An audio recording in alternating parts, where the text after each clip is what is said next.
Thank you for coming back. Many of you who were here this morning really appreciate your participation, and will very much appreciate your feedback after today. It is my pleasure to introduce or reintroduce our candidate today, Katherine Green, who has had a long career as a leader, especially in television news. She's currently president of Shift Media, which maybe she'll tell us a little bit more about, but was previously National Director of News Recruitment for Scripps Media, Senior Vice President at Tribune Media, and Senior Vice President at CNN Worldwide, among other things. Her BS is in broadcast management from the University of Florida, and she has had a whirlwind morning already and is post-lunch, so hopefully in not too much of a food coma. I will hand it off to Katherine. Thank you. Hi, everybody. I may need to do jumping jacks or something, and feel free to stand up. So I'm here to talk to you today about vision. So I start with this image because in the 37 years I've been in the business, these are all new terms in so many ways. So much has changed. There has been a complete and utter communications evolution. I started somewhere in here, and we've gotten to here. I like to think that I have contributions in there in on-air presentation and storytelling, new kinds of programming, continuous coverage systems, partnerships, sponsorships, and digital teams and experiences, and you're welcome to ask me about them. But I have been part of this evolution that's taken place, sometimes just walking along with it and sometimes helping it along. I think the single biggest thing that happened in the time I've been in news and a journalist is the birth of the internet. It absolutely reshaped everything we do. It's disruptive, but it's connective. It gives us technologies we hadn't imagined. I think it's probably the number one change. But the second one, to me, is what's happened to the media landscape. When I started 37,000 years ago, 50-plus companies owned 90% of the US media. Now there are four. Four companies control 90% of the US media. And when you look at this slide, the big ones, AT&T, Comcast, CBS Viacom, and Disney 21st Century Fox, most of them have just gobbled up other companies to get to the size they are. And here you see some of the outliers who are involved in communications, Verizon and Charter, but their footprint's not as large, it's not as nearly as influential as these companies and how they are, whether you want to perceive it, controlling or distributing what we do. I do love, though, that there are some risers coming in there. 50% of all of the full-power TV stations in this country now are owned by 5 companies. Nexstar, the biggest one, owns 197 stations in 115 markets, and it can reach 63% of the TV households out there. Sinclair's number 2, and I'm sure you're familiar with Sinclair, owns 193 stations in 89 markets. It produces the most local news in the country. Warren Buffett made my heart hurt when he sold his beloved newspapers and pronounced the newspaper industry as toast. And I think that indicates that not only have we seen these sort of seismic shifts with the internet ownership, but we're going to see the seismic shift potentially now in the complete loss of print.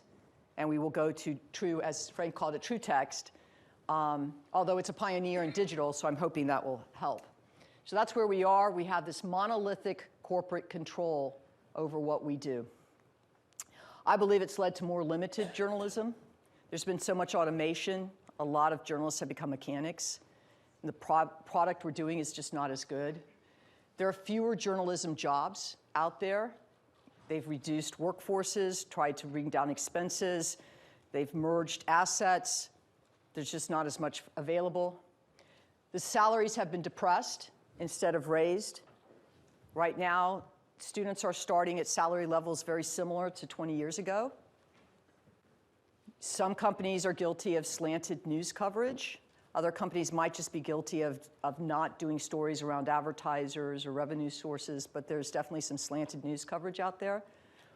And we have diminishing news revenue, which makes us harder to justify.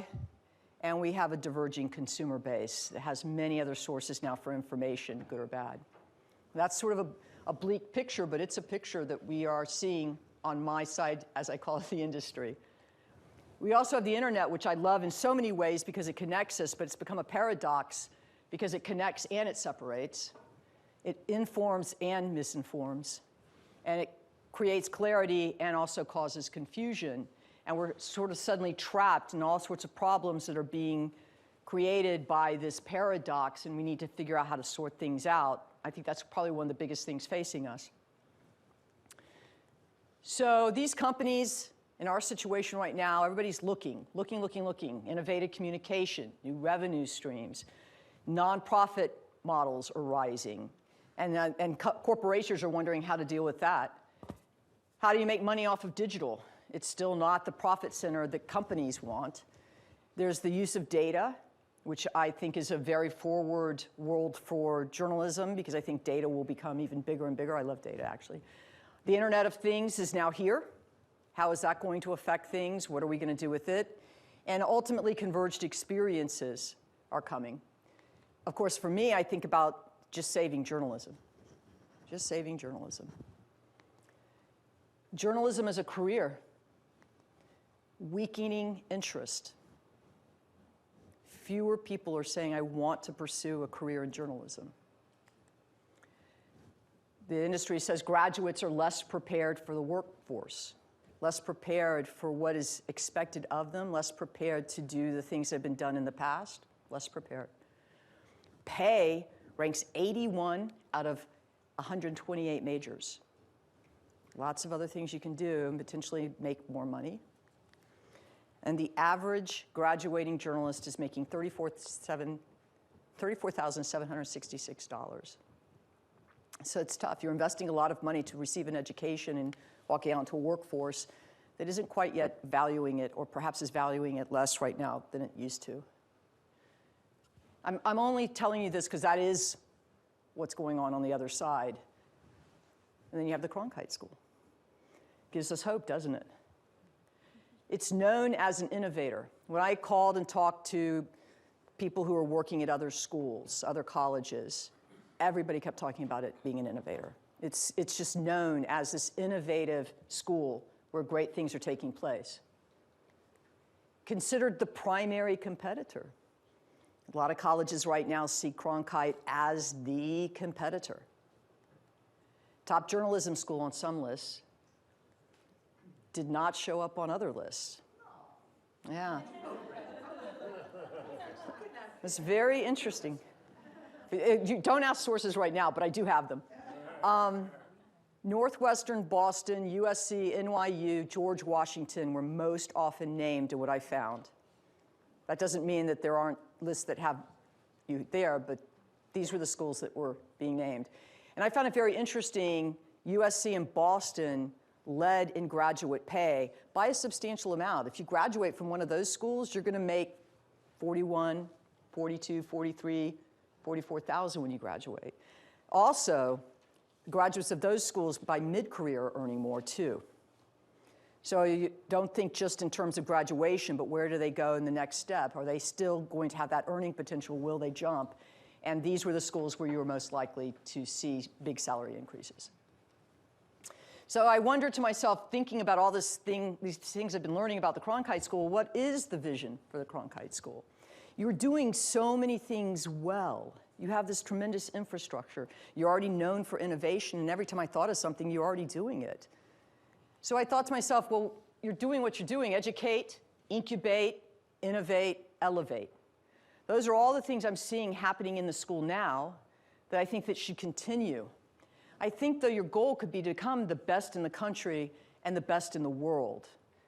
And I think that that opportunity truly exists for this school. It really does, because what you're doing inside is making a huge difference and could spread to the industry, as I call it. So what I thought you needed was amplification and magnification. People outside need to know what you're doing inside. You need to magnify what you're doing inside so there's more of it. You have to rise up. I mean, truly rise up. Now, I believe that that may be a vision, and I could sit and do a charter along the lines of what you're doing, but I would want to do that knowing more about the school itself. But I think if you say to yourself, We're doing a lot of the things right. We just need to get to where we need to go, which is to be the best, to really truly be known as the best, and to be the best in the world. And to do that, we're going to amplify and magnify and rise up. So when I think about those things, I think of the sanctuary of learning. It is a sanctuary. You don't have to have an ROI. You don't have to fear failure. You can learn in a risk-free environment. So I thought to myself, things you can do: evolve and expand your curriculum and faculty, more. Offer more specialized training and degrees, and I'm into dual degrees. I thought to myself, you know, we've got to look forward. Digital and social media, nonprofit journalism, it's going to rise, especially in the world of 4 conglomerates. Programming and documentaries.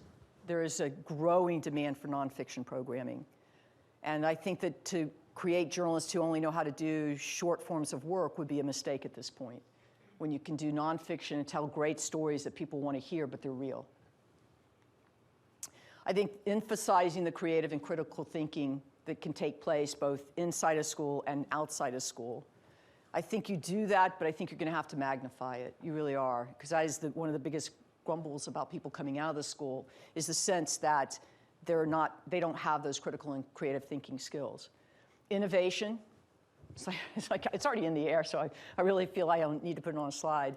I think you should expand your labs and your projects with partnership with the industry itself. And I think you need to formalize incubators. MIT is nothing but an incubator, an accelerator, in so many ways. Why can't you be an incubator and accelerator and develop all the things? Frank is leading one now, but they multiply these things. I put down modify campus life, thinking about campus life, but not really knowing I was going to stumble into some frustrations in campus life. I think that there are things you could do to create more intersections with the other schools that would benefit the student population, round them out. It's the one thing, and I said this yesterday, I meet a lot of students who are graduating, and sometimes I'm not sure they've really been fully formed. When I went to school, I still had to get all sorts of different kinds of coursework, and I don't know what your requirements are, but I certainly see in students the need to have a broader sphere of education. I think they could intersect with other colleges, and I think perhaps there's got to be more intersection with themselves. And when I say modify campus life, I had an experience at Oxford, very Harry Potter-esque, with the huge long table. We were sitting having a dinner, and it's sort of almost eerie, but the thing that was really important was who I was having the dinner with. They were all different kinds of people. And because I sat with them and we were instructed, talk about ideas. It was a phenomenal experience. We started talking about ideas. I sat across from the guy, one of the co-founders of Pandora, and we talked about what he was dreaming of, which was around education, by the way. And we talked about what a man from Uganda who runs a nonprofit was thinking about. We talked about what I was thinking about. I think the students should be doing that too. So that's what I meant when I said modify campus life. Increase enrollment. Okay, this just came up at lunch. I'm not your expert on enrollment. I know that you want to grow. I think you need diversity in enrollment. I think you need to get students from inside and outside the United States. I think that anything you can do to improve the diversity of perspective in the school is going to benefit the school. And I think you've got to figure out where to go to get the students. I have ideas. I mean, I talked about literally targeting high schools and going in and trying to pull the students in certain high schools into the Cronkite school.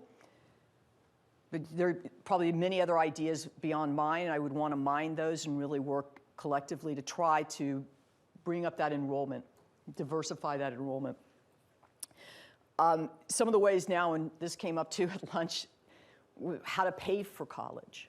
How do you pay for college? Not everybody's got the pocket to pay for college.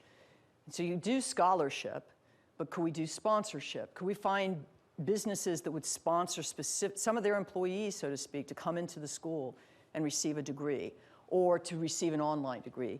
An apprenticeship, which is something, it's a micro trend that's beginning to come back. Why can't we let students start their jobs earlier in life as apprentices and beyond the job, and yet still receive a college education while they're doing it? Hopefully through the benefit of the company that they're working for. So those were some of the ideas I had. And again, inside and outside the US. I think we would find more help outside the US, by the way, because I know plenty of governments and businesses that want their students educated in an American setting. I think that when I think about what I would ask in a vision is to try to graduate students into higher salaries. That my desire is not only to improve the salary levels so more students want to be journalists and also have a better chance at not having to work 2 jobs in their first job, but also because it will cause better journalism. We can make the companies raise their salaries. So fundamentally, you begin to see mid-career and upper career increases as well. In other words, use the school to help push forward the industry and salary levels. And I have ideas around how to do this, which I'll talk about in just a moment. We need to lead the country in graduate salaries. There's something to be said that if you come to this school, Cronkite, you choose it over the others, you know you're going to graduate into a higher level salary. That would be a great thing to be able to tell a student who's about to invest a lot of money to attend school here. Lead in job placement. I mean, when I was considering med school, one of the things I looked at was what were my chances of getting both into med school, so I considered my undergraduate location, and what were the schools that were going to get me the best training and best opportunities coming out of med school. Cronkite could do the same thing, lead the country in job placement. 100%, everybody gets a job. Everybody gets a job. And then lead in practiced innovation. What I mean by practiced innovation, you're doing all these things inside. Let's get them outside. Let's get the innovative work here translated into industry and be able to say, we practice this, we practice it. And the industry know that the students here are the ones creating the product of the future. So I think practiced innovation. But you got to raise money. You need the fuel. Where's it going to come from? And this is where my business side kicks in. So I think the first thing you can do is something that I was asked to do by a group of companies, and that is to form a co-op. Content is so desperately needed in so many levels, and the platform needs are growing and growing.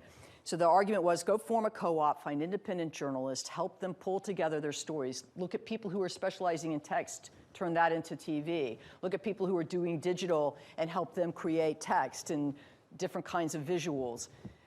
Then we go in and companies come in and actually bid to get that product. We could simplify that process. It doesn't have to be a co-op per se, but we could actually figure out a way to monetize the work that is being done here through partnership, through a co-op, but find new ways to bring in money against work that is being done, give students a chance to have an experience they don't, raise up their own profiles, and use that as an income source. And since I was asked to do it, I have a pretty high level of confidence it can be done. The same with resources. Most companies do not have groups of people who can go in on an event and help them, elections, inaugurations, things like that. That could be an opportunity for the students. It could also be an opportunity for the school. And I think there's research that could be tied into this as well. And I've talked about the research of the industry. It's very narrow, it's very limited, and it's very expensive. Is there a way to bring that into the school and fund projects that could benefit the industry as well? And that's how the industry is getting involved in what you're doing. I'm going to ask you a question soon.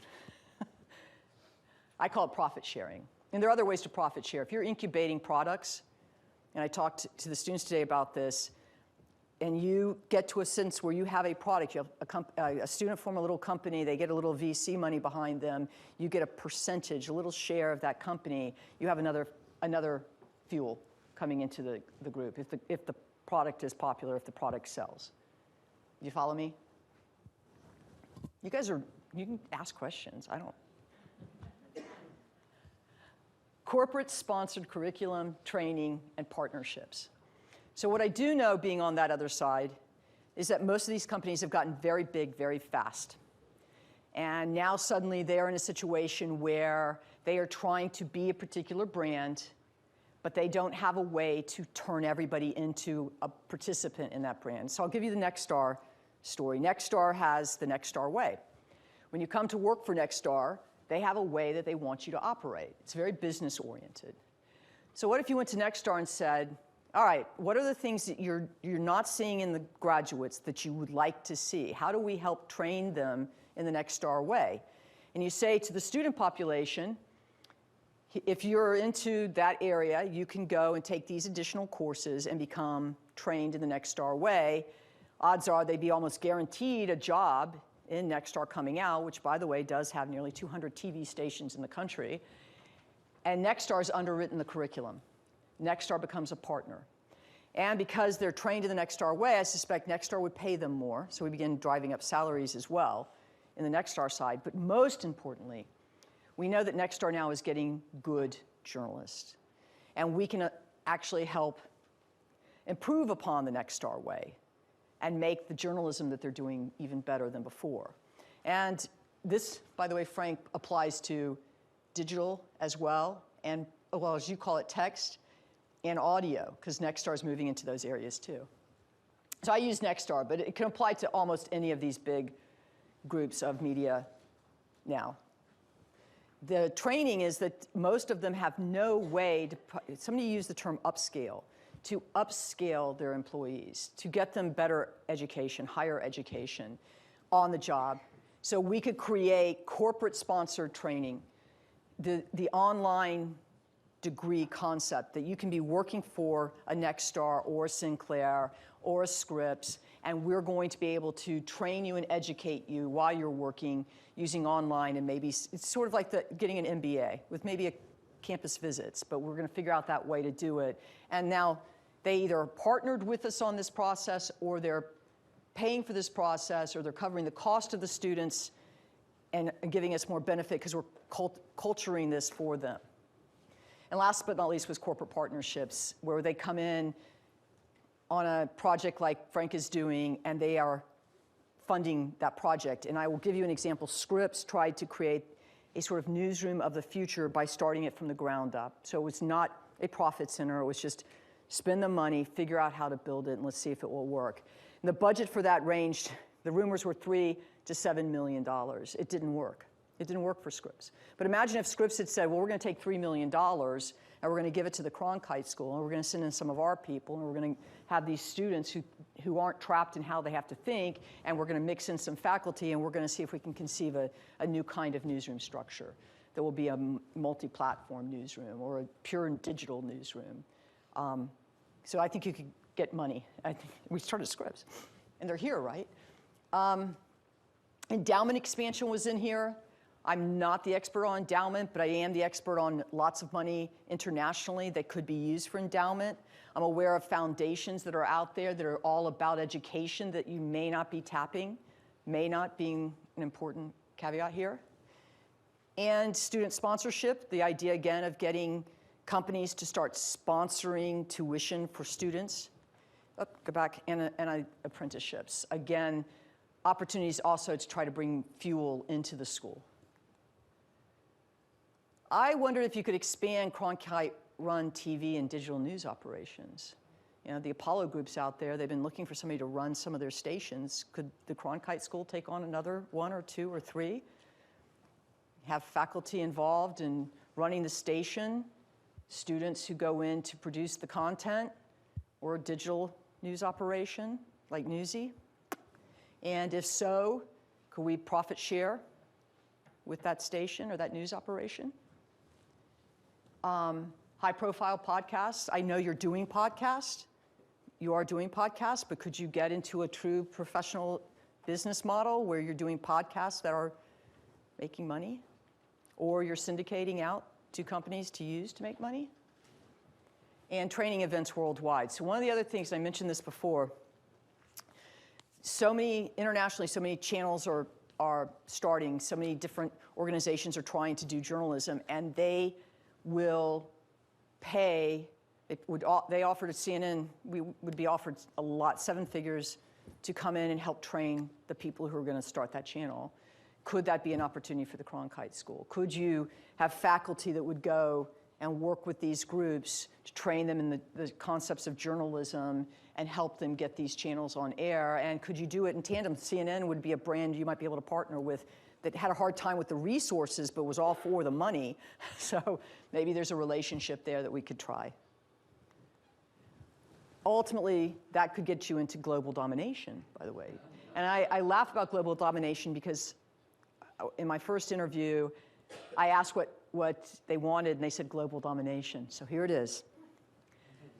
I believe you need to develop an international journalism curriculum and a degree, and here's why. I think, and I said this, international journalism is not the same as American journalism. I think it benefits for journalists to understand all the different ways you can do what you're doing. I think that what they're doing in London and Britain is very different from what they're doing here. There's similarities, but their differences they're bound by completely different laws.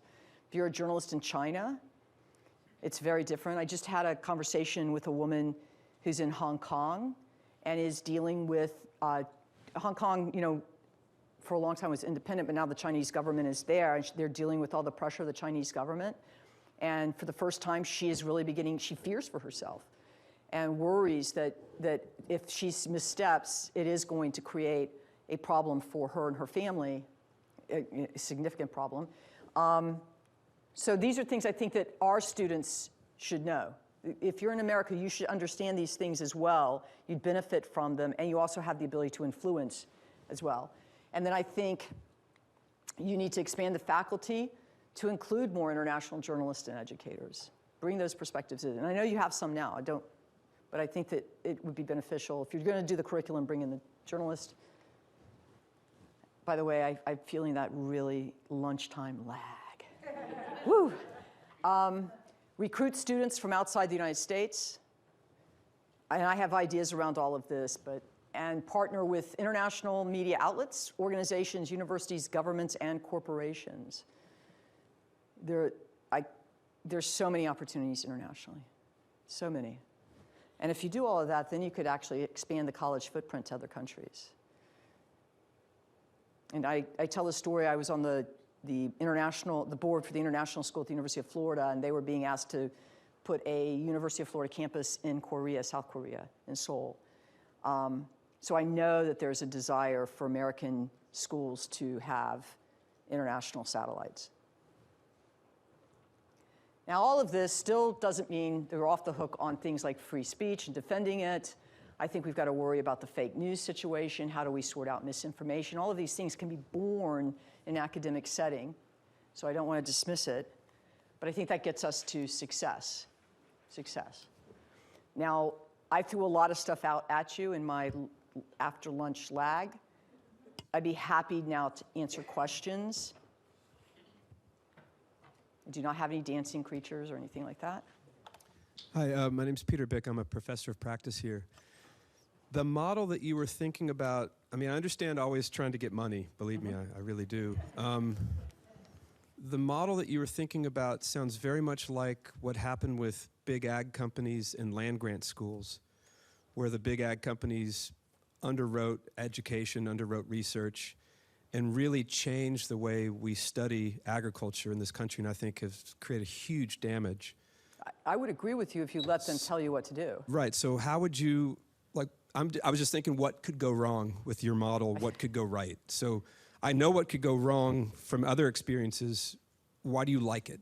Why do I like it? I think that you need fuel, and I think there are fewer sources for fuel right now. Fuel meaning money? Money. I think that I'm worried for the industry, and I think that I know you're seeing it that way, I see it a different way, and that is that if we can pull the industry in, we actually could change the industry. The conglomerate world wants to make money. That's what it's all about. But I think that if we help them incubate new ideas and help them create, and ultimately they're very misinformed with research. I think that you could actually help improve what they're doing. I really believe that we'll be moving into a lot of nonprofit journalism. You're already seeing it. I believe we'll be doing different kinds of journalism. I believe we'll see converged technologies. So I think we've got to prepare for all of those things, and we can do that in advance of what may happen in a corporate setting. What I don't want to do, and I'll say this, I don't want to be enslaved by a corporate body.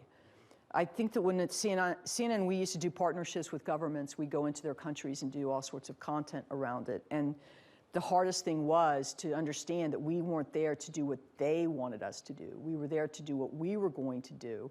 But if they wanted to come in and underwrite coverage, sponsor it, that was fine. I think you have to do the same thing with the companies.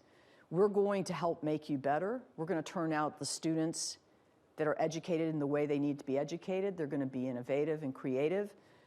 And you can help accomplish this and actually potentially benefit from it, but you're not here to tell us what to do. And the only waiver in there might be if Nexstar comes in and says, I want specific training. I think Nexstar's training might be to truly understand business models. I mean, the Nexstar way is to adapt over and again what they do. Every station becomes, you know, I call it the Stepford wife model, but every station is very much the same. And there's a huge thing going on in the industry. We call it, it's the state versus federal government.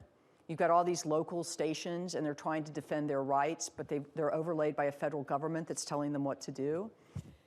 I think that right now federalism is alive and well in most of these companies, but I think that we're going to see a return to state rights, and it'd be great to be on the side that helps fuel that return so that communities have very specific coverage tailored to the community instead of corporate coverage trickled down to the community. So I know that I think that I really look a lot and go, how do we influence what is happening?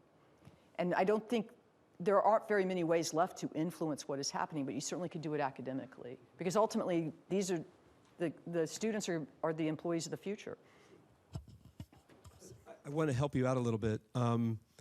There's a model that's happening with big ag companies buying like buying a really cool regenerative company. They buy the little company, and then they buy it so that little company inoculates into the big company and brings that sort of regenerative notion to the big company.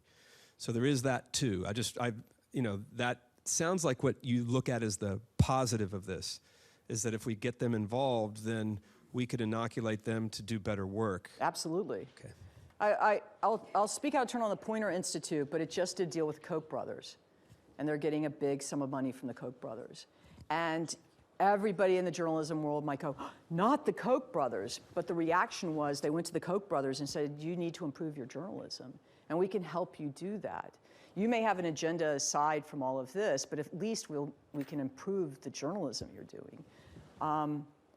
And I think that in a lot of ways, I'm thinking like that. I can see that inside and go, okay, it's going to be really hard to change, but if we can do it through the people coming in, the relationships we can create.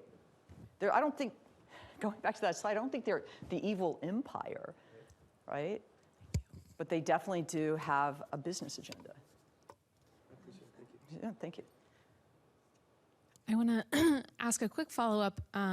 You had a few slides there that were about limited journalism, fewer jobs, lower salaries. Yes. And you said you were worried for the industry. I recruit students into our master's program. What would you tell them when they say, why should I go into journalism, or why should I get a journalism degree, when you're seeing all of this? So it's the same reason I would stand here now as a journalist. I think that we need it. I think there's students who are going into it because they still believe in it. I think that the communications process is important, and I think that we need to find information, we need to find things that are relevant and important to people and communicate to them. You know, somebody was asking me if journalism is dead, and I said, well, storytelling is not dead. And ultimately, journalists are storytellers. We need to know the stories. And so I think that if I were to go to somebody, and I actually meet people, we were talking about some of them, who are leaving, some of them very well-paying jobs because they are attracted to the concept of becoming journalists. And some of them might say they're truth seekers. Some of them will call themselves storytellers. But ultimately, I think they fundamentally want to do something they believe contributes to their communities. And informing people is a massive contribution. And I would tell them that. And what do you tell their parents who say, that might be great, but I want to make sure that my son or daughter can pay their bills and lead a comfortable life? I want to make sure their son or daughter can pay. I tell the story of, I can't tell you how many times these students graduate, they're taking a job for $32,000 and they find it's really hard to live on it. So they're taking a second job. And immediately now becomes this new situation of which job's going to pay them more, and ultimately sometimes which job's easier to do. And suddenly you're losing somebody who had the passion to go into journalism to a secondary job they took to be able to pay their bills. And I don't want that. And I talk to a lot of them, especially the ones who are working in the smaller markets. So I don't want that for those parents. So that's where people want to go, well, why do you want to go into an academic setting? Because ultimately I believe that what's happening in the academic setting can change what's happening in the industry. And if we can change what's happening in the industry, I mean, the corporate control is pretty terrifying, but it's still ultimately a business model. If you can change it, if you could solve any of these problems, let's go back to this. If you can solve these problems, help with those problems, you're going to change things. You are.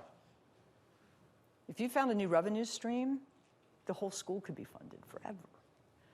I think that's what you and I were discussing sort of earlier. So I think I look and go, the school itself is great. You have an amplification issue, you have a magnification issue. How do you build this school up? How do you get it to be the top of every list? I think that you could be the top of every list through your innovation, ultimately by making sure your students are well paid and driving up salaries and making sure that they have jobs. Because that's, to your point, the parents are going to want that, right? They want to know their kid is going to be able to get a job and they're going to make a decent salary.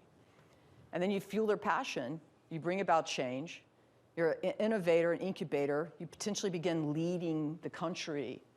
I look at MIT all the time and used to go, I cannot believe they graduated yet another student who did this. Or they didn't graduate because they dropped out, but they did this. And I think you lead in innovation, and then you amplify that all the time. You become the best in the country, you become the best in the world.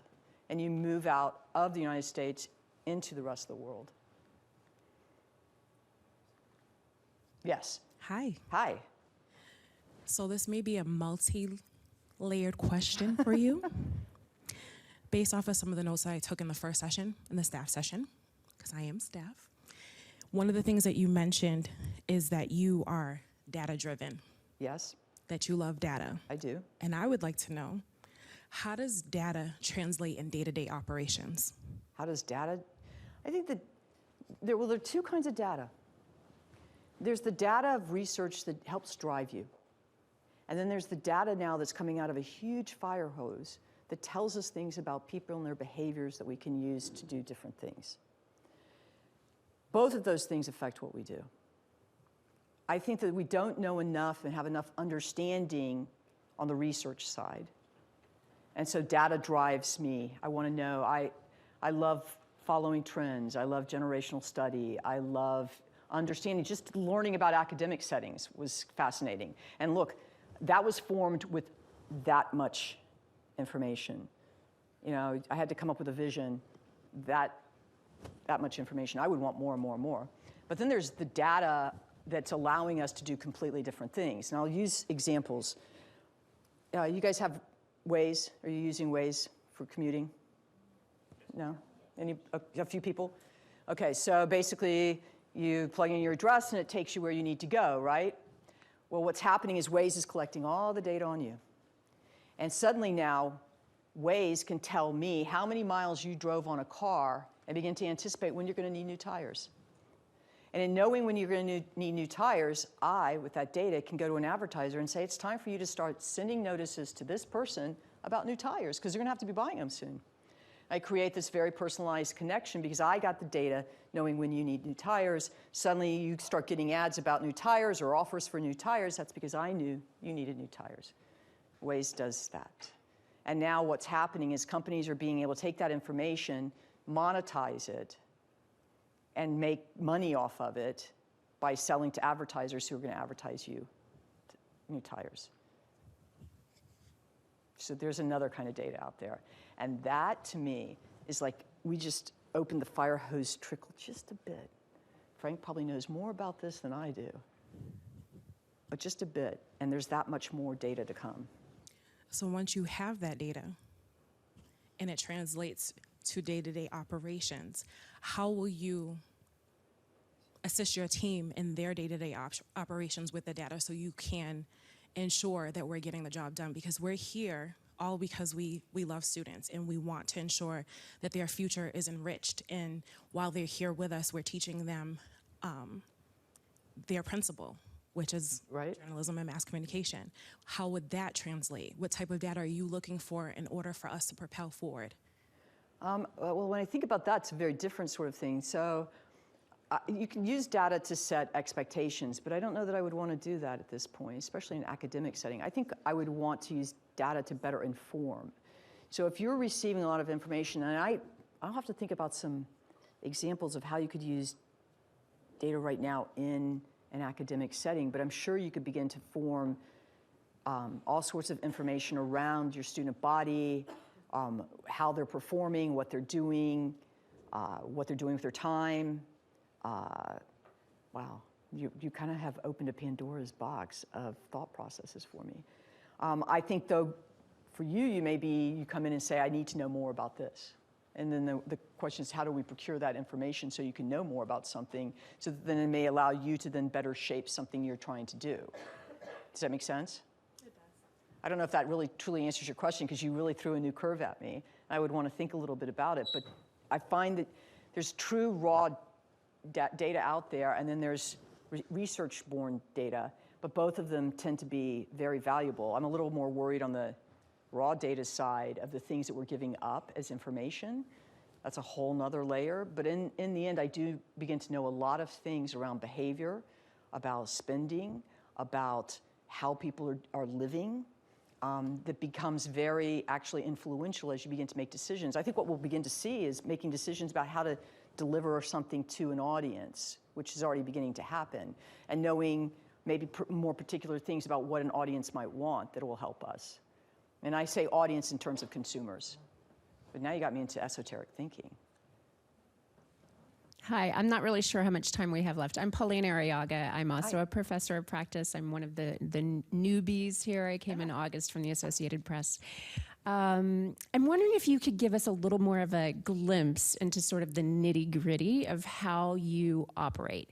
In other words, could you give us a look at what your first 100 days in office would look like? The first 100 days.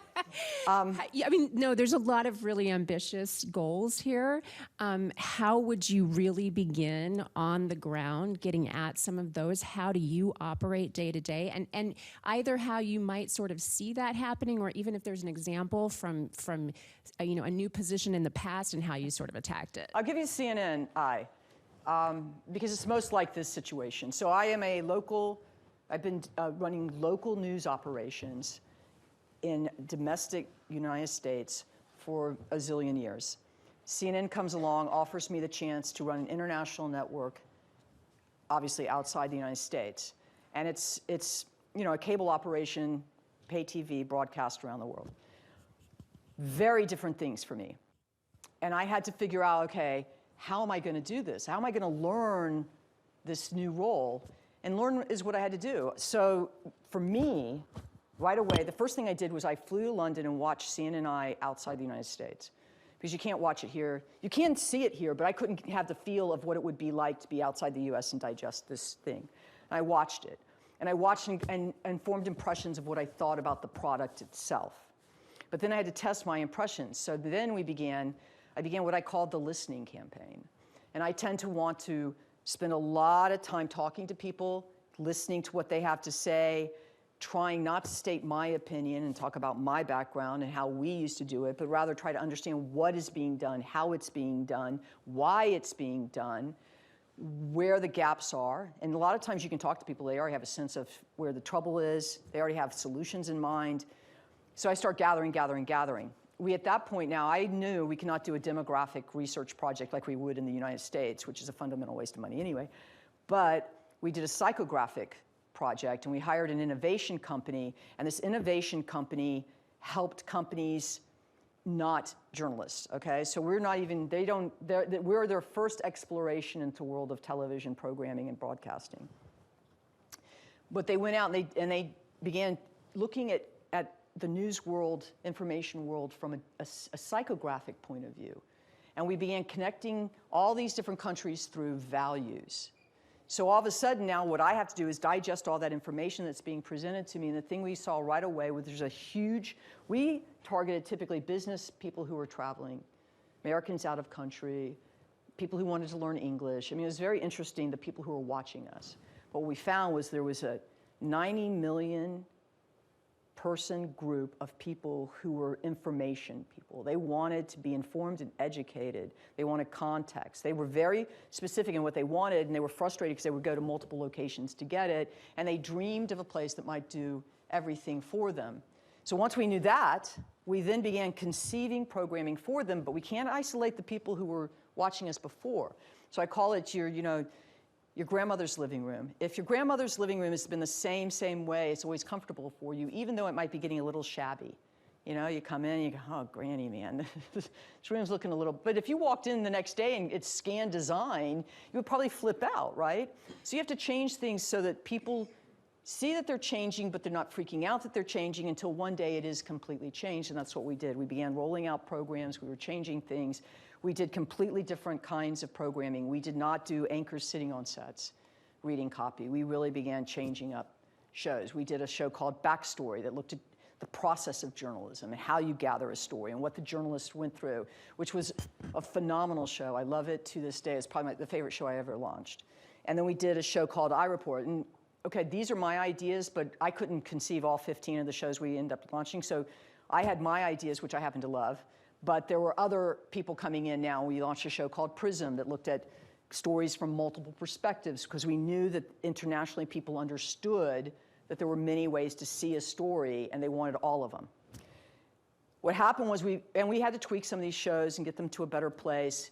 We began using, at that point now, we have digital assets, so we began using some of the digital assets out there to try things, and we ended up creating a whole new lineup. And we captured those 90 million people. We did. And we went from a well-respected has-been back to #1 in the world, which is a very cool feeling. And we also, at the same time, had to make money, and we made about $100 million more, which was a record for CNNI, than we had made in the years past. It took 4 years to get to that point. So it's a 4-year transition. So that's my approach. You know, everything I did was with a group. I was not a solo act. I don't go in a closet and come out and go, here is what we're going to do. I mean, that alone for me is so unusual that I would conceive vision before I achieved vision, but I tried. If I came in, I have to say, I might go, no, this is all wrong. I was all wrong. But it's a consultant world, and I have my, everybody's participating in it. And then you have to communicate it back out. We did a 23 presentations, 22 locations. It was a road show where we wanted everybody to understand what we were trying to do. We would walk it through, we'd vet it, have people ask their questions about it, try to get to a sense that people understood it, and then we have everybody hopefully rowing in the same direction, and we went. And they didn't kick me out. I think I'm next, right? Okay. Katherine, I'm Sharon Bramlett-Solomon. I'm on the faculty here Hi. at Cronkite School. And I'm going to apologize if you presented this at the first faculty meeting and the question that I'm going to ask you. I am just still trying to take in your breathless corporate model of Scary corporate model? I want to say it is again, I would use the word this like a breathless corporate model that's highly monetized and incentivized. And I would love to be in the room where it happens when you present it to Michael Crow, because I'd be interested in just his reaction, and understanding him. And you probably have already not yet talked to him. Okay. So anyway, again, I'd like to be in the room where it happens. But in this model, my question is, I saw on your CV that you were going after the JD, and then you apparently stopped, and then right, and then you have as you said, 1,000 years of producer, director, and some VP broadcasting experience. It is dazzling. I mean, you have a lot of experience. My concern is, how do you accommodate, however, the teaching experience void? From what I saw, I didn't see the teaching experience so- in understanding how innovative, creative, successful journalism college education works. Well, I can say a bunch of things. Okay. I went to law school because NBC paid my way. My chase for a law degree ended with the Gulf War. I had to come out of class. I got through that semester, by the way, and made great grades. But at that point, the Gulf War was consuming all my time, and NBC wasn't so keen on me being in a classroom.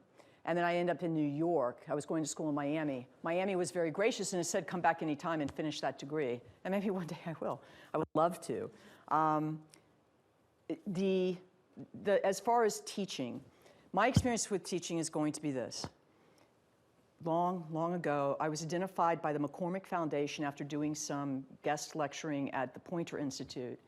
And my experience with teaching became, I was taught to teach adult learners, and I was used to begin going out into communities to teach local journalists how to do journalism. And I would go in on these weekend sessions, and somebody would come in, and we'd do 2 days of training, so to speak. That became my teaching experience. When I first started, it was around things like producing and things like that I was doing, but as I moved up in my career, I also expanded, and it went to team building, and then it went to things like difficult conversations and management techniques, and then it became leadership. And I did a week for the Poynter in November, I think it was. So that's my teaching, real actual teaching, and the understanding of how to teach, which is nothing compared to what you do. And I don't think that I'm comparing it, but at least I have some sense of that. But I teach all the time now. Journalists are constantly coming into the environment, many of them at different levels in their career, and I have to help them develop. And so whether it's a college student who's graduated who's coming in, or whether it's somebody who's trying to move from being a producer into management, or somebody who's in middle management who wants to run a news operation, I am teaching and coaching and mentoring constantly. And I can tell you that many of the people that I mentored, coached, and trained are now leaders in the industry. And they feel, many of them, the same way I do, with the frustration that's taking place over what is happening to this sense of journalism, information, and storytelling. So for me, that's been, I laughingly will say, and it's a laugh, that I have a PhD in teaching, but on the industry side, not the academic side, which I believe is, there's something, I think it's pure. I mean, I think that it's more exhilarating. I think there's so many things about the academic side that I wish could be in the industry side because of what happens, the sanctuary of learning, so to speak. So I don't walk in the door in any way, shape, or form pretending that I have the credentials, as much as say what I do bring is an intense curiosity, an ability to learn quickly, and ultimately some things from the industry side that might benefit the academic side, and the ability to take the academic side and bring it to the industry side and create these relationships, get the students the jobs, hopefully find the fuel. Although I think that you raise a really good point about not letting the corporations swallow the school. And I will also say that I would want to talk and learn from the faculty. I mean, I would be the person who stops by to ask all the questions. I would want to, there's so many things I would want to learn. But I know I can learn them because I did it at CNI when I had to learn an international skill set. And I was also viewed there as a crazy hire. There was no doubt the international correspondents who were very kind to me thought that they were nuts to hire this local TV station broadcaster to run their network. But they were kind, and they allowed me the opportunity to grow, and boom, we ended up doing something great. Okay, so then I need to ask a follow-up. Sure. Would you be amenable to teaching? Because teaching really is at the heart of what we do. And personally, I like the deans who teach. I would love to teach. Okay, I was going to say, in college journalism, we have some deans who teach, and some deans who do not teach. But the ones who teach, this is nationwide, and at AEJMC, Association of Journalism Education. When I meet the deans who actually still are in the classroom, hands-on, it still connects them with what we do from day to day. You know, and they can always accommodate every semester, but at least once a year they're in there. Personally, I'm just saying I like that model because they're in there, and this is the foundation of what we do. So, you know, since teaching is at the heart of what we do, I'm just saying to you that that model of that dean connected with research, with corporate, bridging the gap, bringing us together with innovation, creativity, entrepreneurship, being the next Mark Zuckerberg at the same time, getting the jobs for students with higher salary and magnifying and amplifying our brand. We're on with that, but I just wanted to just say that and share that. Just talking to the students, I love talking to the students. I love when the University of Florida brings me in to be a guest lecturer. Sometimes I feel like they're like, okay, you can go now. On any given day, they'll call and have me come watch a newscast and talk to the students afterwards. And I always, there is so much more. I'm like, I gave everybody my email address because there's just so much more I can share with you. Please, let's talk. I love the idea. I also, and I have no idea if this would be appropriate, I like to take classes, you know, and I would want to drive Frank in some of the, you know, audience engagement, analytics. These are things I'm really curious about that I don't know enough about. I would love to sit in the classes and learn too. I think that's why I love the academic setting. When people were like, why would you come? And well, because that's what it offers. It offers all of these things. There's a freedom in academics that just doesn't exist in the industry that I would love to take advantage of. Thank you. What do you think the greatest social, emotional challenges young students face, and how would you address that within Cronkite? Well, they're like 18. I mean, emotions are all new to them already. I was thinking about this because he asked about the Kobe Bryant situation, how to handle it, and I think that's why I think in the end it's a sanctuary of learning, and I selected the photo of the elephant pushing its baby into the water, right? I think that we have to still remember that they do need to be nurtured. And I'm not saying, and I don't want to diminish their adulthood, but they do need to be nurtured. I think one of the things I worry about when they get into the industry and this quick elevation is that we forget that you have to mature, you know, and some students may be more mature than others, but let's give everybody a chance to mature into who they're going to be.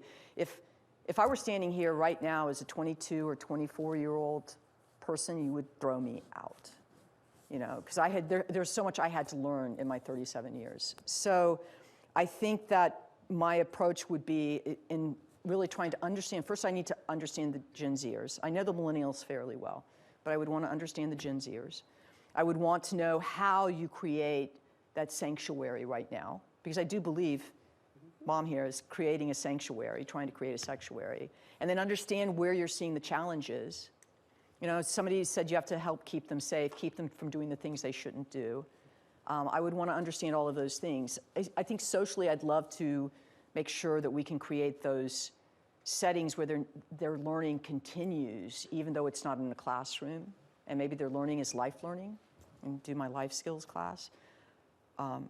I don't know if I answer all your questions directly, but I do recognize that they're still being shaped. Some of them are not truly grown up yet, and others are very mature. Is that it? Thank you so much. Yeah, really appreciate it. Thanks, guys. Thanks for sitting in here after lunch.